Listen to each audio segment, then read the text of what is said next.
weligaa ma isku dayday madmadowga ka soo baxa qoorta kilkilaha iyo xusullada inaad saabuun iyo shaambo u qaadato oo aad fujiso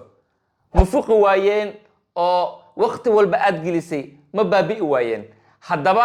waxay calaamad u yihiin ama ay tilmaamo u yihiin jirkaada oo qayladhaan kuu muujinaya oo kuu sheegaya inuu kugu soo socdo xanuunka loo yaqaano macaanka ama sokorowga sidaan u naqaano haddaba waxaan kula wadaagayaa waxyaabaha sababa maxaa loo yaqaanaa xaaladani iyo sidee loo daaweeyaa adigu ma isku dayday inaad xaaladani daaweyso inaad xoogaa fujiso waqti badan ku bixisay ama daawo ma qaadatay haddii aad isku dayday inaad xaliso haddii ay ku xalismi weyso iyo haddaad xaliso intaba qaybta hoose ee commentiga noola wadaag xaaladani waxaa loo yaqaanaa ankathosis nigricans ayaa loo yaqaanaa ma ahan cudur maqaarka ku dhaco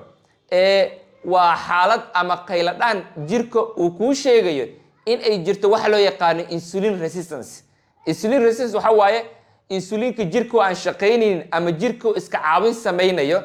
ama jirka uu awood u yeelan waayey in sokorta jirka ku jirto inuu farsameeyo si uu tamar ahaan ugu isticmaalo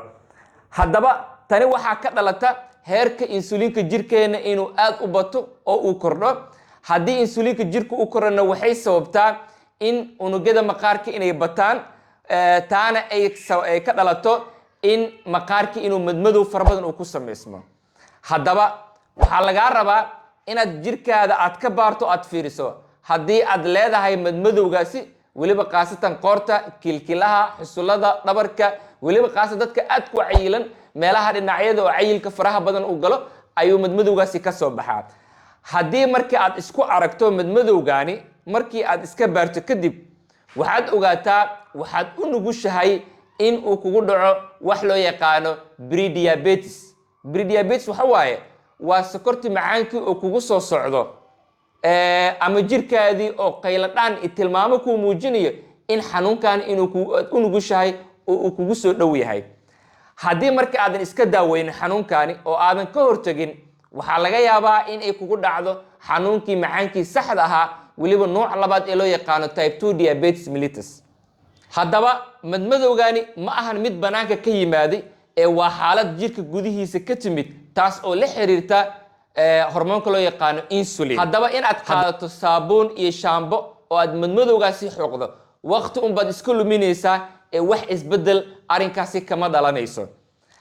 laakiin arrinka farxadda leh wuxuu yahay xaaladani waa xaalad la daaweyn karo haddii aad si sax ah nidaamka lagugu talagal aad u marto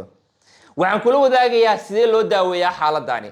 haddii aad ka mid tahay dadka calaamadahani isku arkay haddaba waxaa lagaa rabaa inaad raacdo tallaabooyinkani si aad ugu hortagto xanuunkana iskaga daaweyso qodobka koowaad waxaa lagaa rabaa inaad wax ka beddesho cunnadaada oo ah inaad iska yarayso cunooyinka ay ku badan tahay sokorta sida baastada bariiska cunooyinka laga sameeyo burka caddaanka ah sida canjeerada iyo wixii la mid ah sidoo kale inaad iska joojiso gebi ahaan cunista sokorta caddaanka ah waayo waa waxyaabaha ugu badan ee xiirta jirka badiya xaaladana qayb weyn ka qaadata oo mar walba xiirta jirka ay ku badato waxaa jirka ka dhasha xaalad loo yaqaan insulin resistance oo jirka inuu insulin iska caawiya mar walba insulin jirka ay ku badatane waxaa jirkaada ku samaysmid madowgaani oo ku tilmaamaya in xanuunka macaanka inuu kugu soo dhow yahay sidoo kale waxaa lagaa rabaa inaad aad u badiso aalamiitada oo maalintii inaad 30 daqiiqo ilaa 45 daqiiqo inaad joogtayso inaad socoto ama aad jiim gasho ama orod iyo rugulceyn inaad samayso taa ayaa lagaa rabaa si qulqulka dhiigga jirka aad ugu bato sidoo kale waxaa lagaa rabaa inaad biyo badan aad cabto waayo biyaha cabidda fara badan waxay qayb weyn ka qaataan joogtaynta caafimaadka jirka guud ahaan haddaba qodobka afraad waxaa lagaa rabaa inaad miraayadda horteeda aad tagto oo aad dharka iska dhigto oo si aad iskaga baarto calaamadahani inay jirkaada ku yaalaan iyo in kale calaamadahani ma ahan calaamado nadaafad daro ka yimaada laakiin inta badan waxay la xiriiraan xaaladda aan ka soo hadalnay ee insulinka ah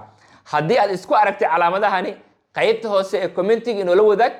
aniga ayaa wixii su'aalo dheeriya kaaga jawaabi doona hadduu alidin insha allah la wadaag asxaabtaada si ay uga faa'iidaystaan khaasatan haddii uu jiro qof aad calaamadahani hadda kor aad ku aragtay muuqaalkan aad ayuu anfacaya waad mahadsantihiin